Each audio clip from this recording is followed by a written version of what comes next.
Salut les amis, aujourd'hui on se retrouve pour une nouvelle vidéo et aujourd'hui on va aborder un nouveau sujet de conversation et on va parler des réseaux sociaux dans sa globalité. Donc qu'est-ce qu'il y a de bien là-dedans et qu'est-ce qu'il y a de mauvais. Quand je parle de réseaux sociaux, j'englobe beaucoup de choses parce que on va parler des réseaux sociaux mais on va aussi parler de YouTube qui peut être considéré comme un réseau social, même si c'est plutôt une plateforme de divertissement, tout comme Netflix ou autre. Mais je vais plus parler du coup pas de réseaux sociaux, mais de contenu divertissant, voilà, qu'on peut retrouver sur les réseaux sociaux. Alors on va commencer par le positif pour une fois. Tout simplement les réseaux sociaux, que ce soit Instagram, Facebook, TikTok, Twitter, YouTube ou tous les autres. Si vous allez chercher les bons trucs, il y a des bonnes choses.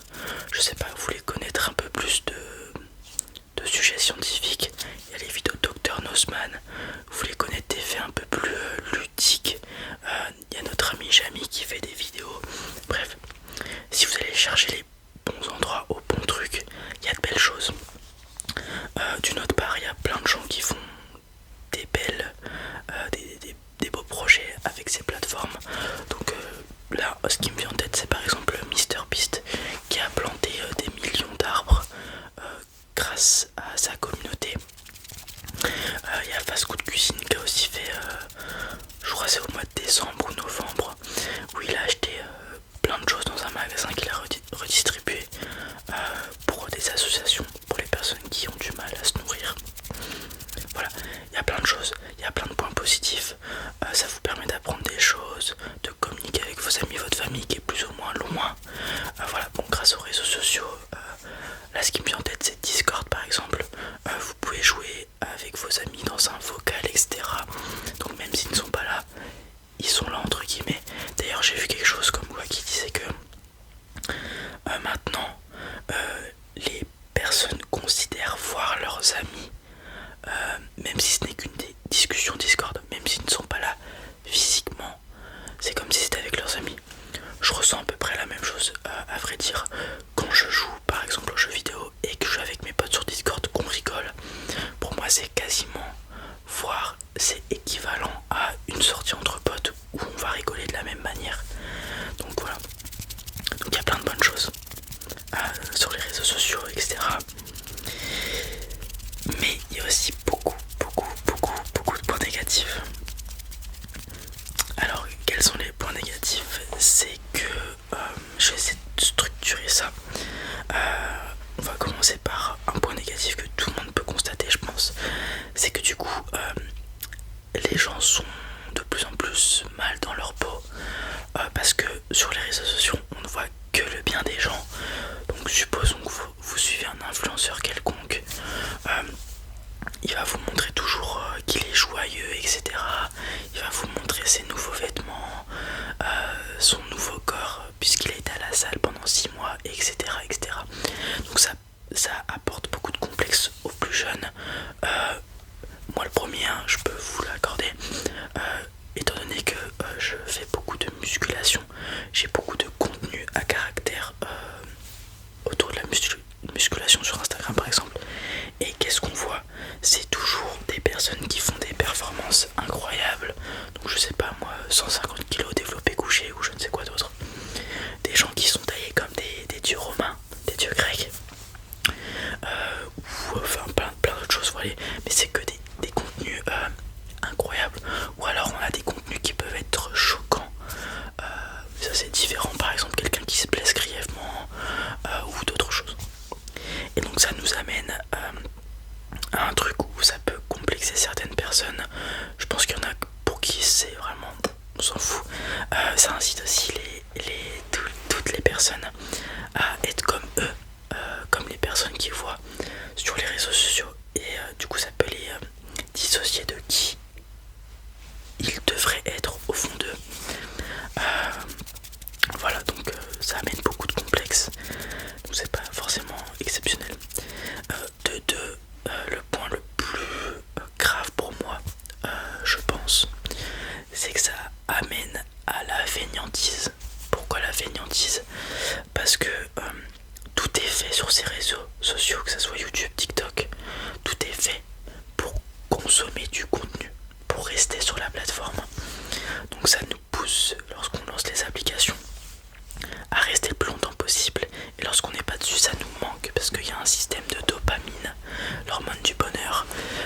et sécréter lorsqu'on regarde ces contenus sur les réseaux.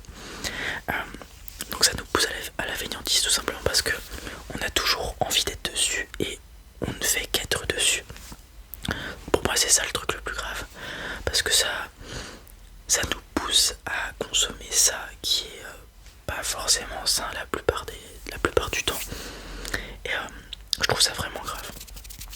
Je suis le premier à être friand de ces choses. Tout simplement, t'es sur Instagram ou TikTok, même si moi c'est plus Instagram, tu swipes, tu vois plein de trucs. Tu vois même des vidéos de gens qui te disent ouais, la génération de maintenant elle fait que swiper et machin, tu l'écoutes, tu te dis ah ouais c'est vrai, et après tu swipes, tu continues. Mais bon, mais ces gens là aussi ils ont compris, hein.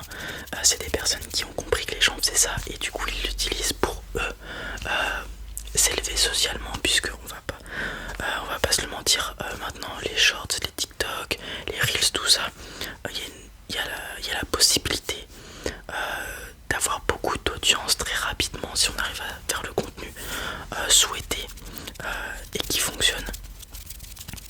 Ça me fait penser comment il s'appelle, c'est Alex Hitchens, quelque chose comme ça. C'est une personne qui comment dire, vous explique, enfin, est très controversé parce que il fait beaucoup de contenu à caractère un petit peu féministe, enfin non, contre les féministes, il va clasher les féministes, etc. Ou alors il va clasher les personnes qui ont du mal à avoir une copine ou des choses comme ça parce qu'ils vont pas à la salle, nanana. Bon, en gros, il fait l'homme parfait parce qu'il gagne plein de sous, qui va à la salle, etc. Et le contenu, il plaît à une audience qui ressemble à moi, donc garçon plus ou moins jeune, bref, etc. Parce qu'il y a aussi cette nuance de réussite sociale qui est beaucoup sur les réseaux sociaux. On voit toujours, je reprends les gens qui font de la muscu, ils se lèvent à 6h du matin, ils prennent leur petit déjeuner super équilibré, ils font leur chambre, ils font le ménage, ils vont à la salle pendant 2 heures, ils reviennent, nanana, bon bref, vous avez capté. Donc en gros ce qui est mauvais avec les réseaux sociaux, ça montre que les choses qui sont parfaites chez les gens, et ça incite les personnes qui, qui consomment ces choses à rester, et ils se font un peu happer leur énergie à regarder ces choses. Si je reviens sur le truc de fainéantise, comme je vous l'ai dit, ça m'arrive régulièrement de regarder des vidéos YouTube, de regarder encore, de jouer à des jeux. Les jeux vidéo c'est la même chose, on vous incite à y jouer de plus en plus. Mais du coup ça nous écarte de projets qu'on peut avoir qui sont personnels. D'une part, ça peut être quelque chose de classique, ça nous écarte de la bonne santé physique pas en nous empêchant, mais du coup au lieu de, je sais pas, aller faire une marche qui va vous être revigorante, vous allez regarder des TikTok. Au lieu de, je sais pas, je vais prendre un exemple personnel, j'aimerais bien apprendre à dessiner parce que je ne sais pas dessiner, mais pour ça il faut pratiquer. J'ai du mal d'une part parce que ça demande du temps, ça demande de la concentration, etc. Et que tout ça, les réseaux sociaux, nous désapprennent à les avoir parce qu'on a tout le contenu qui est comme ça instantané. Or je peux pas devenir bon en dessin d'un coup comme ça, il faut travailler. Et de deux, et il y a quelque chose de plus simple à faire qui est à côté de moi et qui va m'apporter plus de bonheur, entre guillemets, plus de satisfaction, c'est regarder des vidéos au lieu d'apprendre à dessiner. Alors que le temps que je regarde ces vidéos qui sont pas forcément bien pour moi, peut-être que je vais même pas passer un bon moment spécialement, mais c'est plus simple que dessiner, et ça me happe mon temps. Donc voilà. Les points positifs sont donc que ça vous permet de rester en contact avec vos proches, de vous divertir, mine de rien, il y a des choses quand même bien, et d'apprendre des choses. Il y a beaucoup de choses que j'ai appris grâce à des vidéos que j'ai vues sur YouTube, des comptes Instagram ou autres, notamment tout ce qui est à propos de la bourse, de la finance. J'ai quasiment tout appris via des vidéos ou des comptes Instagram.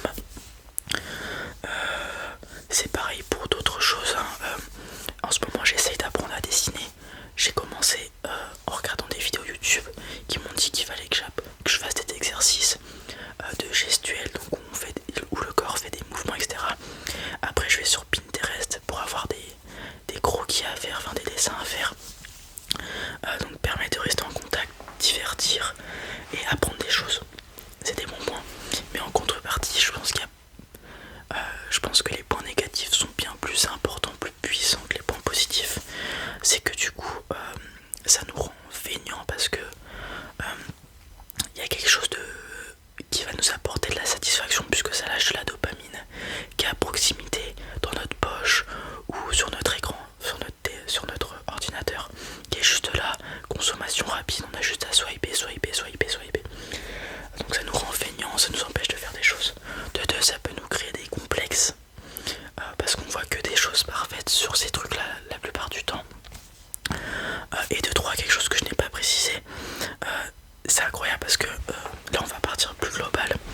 Internet à la base c'est quelque chose qui est censé rapprocher les gens, puisque où que tu sois dans le monde tu peux communiquer avec quelqu'un, donc c'est censé nous rapprocher.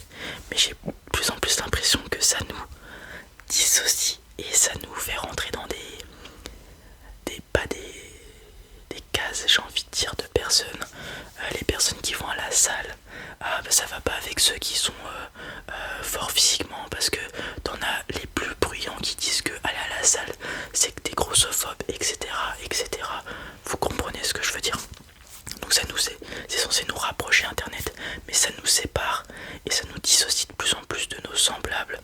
Et du coup ça nous fait nous refermer avec des gens qui ont les mêmes avis que nous pour nous réconforter. Mais du coup ceux qui sont pas d'accord avec nous, on les rejette. Alors qu'avant ça, que ça soit l'effervescence des réseaux sociaux, les gens, même s'ils n'avaient pas d'avis commun, ils traînaient ensemble. Juste c'est que ils parlaient peut-être pas forcément de ce sujet ou d'autres, ou alors ils avaient des débats constructifs.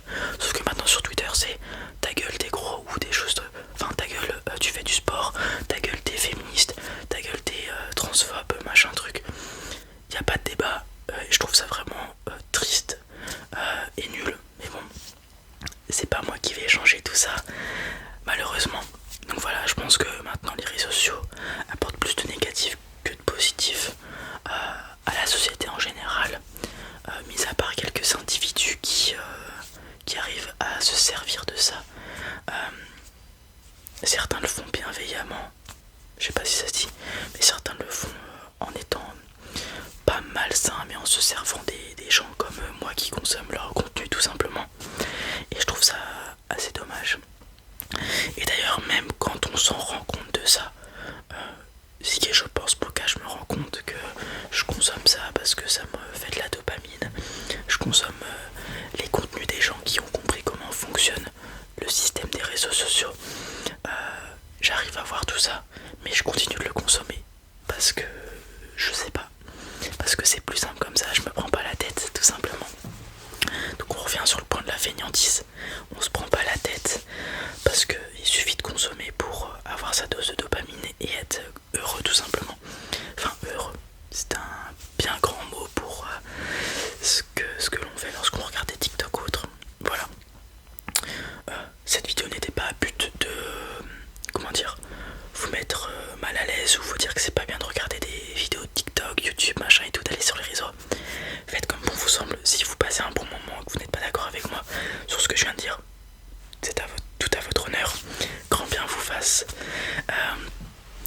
Mais voilà, j'espère que on va pouvoir avoir des débats constructifs au sein de l'espace commentaire. Donc voilà, n'hésitez pas à mettre des commentaires sur ce que vous pensez de ce que je viens de dire. Vous avez des choses à rajouter, des choses à contredire. Bien sûr, n'hésitez pas à me contredire pour que ça soit constructif.